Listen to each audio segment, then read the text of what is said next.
Berikut adalah sekilas kisah tentang sejarah Gunung Kemukus dan tradisi makam Pangeran Samudera. Tolong dukung channel ini dengan cara like dan subscribe. Terima kasih.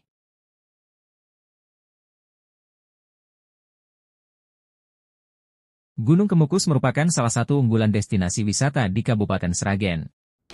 Berlokasi di Desa Pendem, Kecamatan Sumberlawang, Kabupaten Sragen, Gunung Kemukus berada di ketinggian sekitar 300 meter di atas permukaan laut.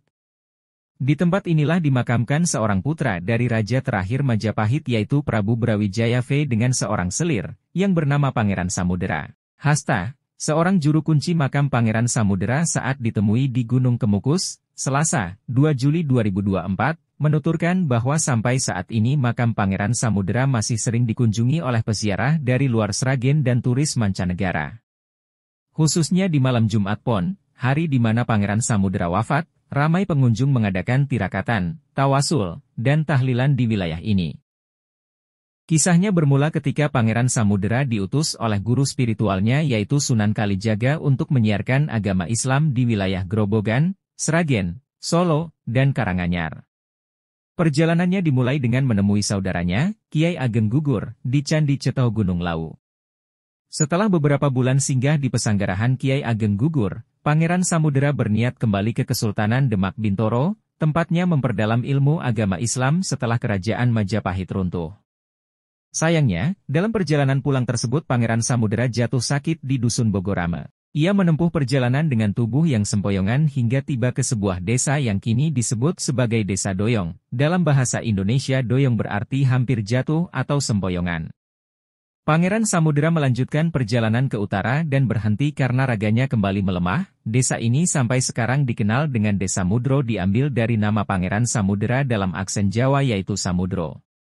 Setelah merasa kondisinya membaik, Pangeran Samudera terus berjalan ke utara. Lagi-lagi Pangeran Samudera menangis kesakitan atau dalam bahasa Jawa disebut, nangis gorang-garong, sehingga daerah tersebut kini disebut dengan Desa Barong.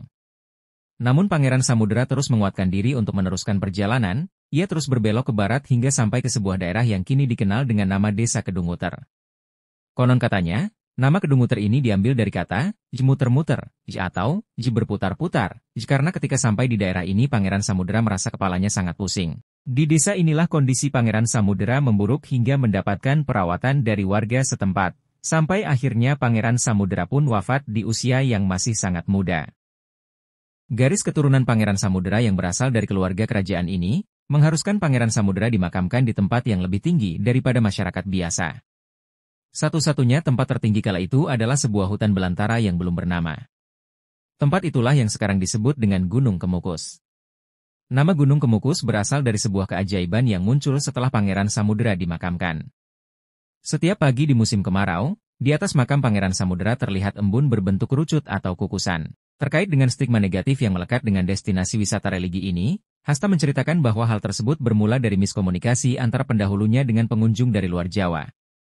Ia menjelaskan bahwa juru kunci terdahulu memiliki kesulitan berbicara dalam bahasa Indonesia, sedangkan pengunjung makam Pangeran Samudera mayoritas tidak bisa berbahasa Jawa.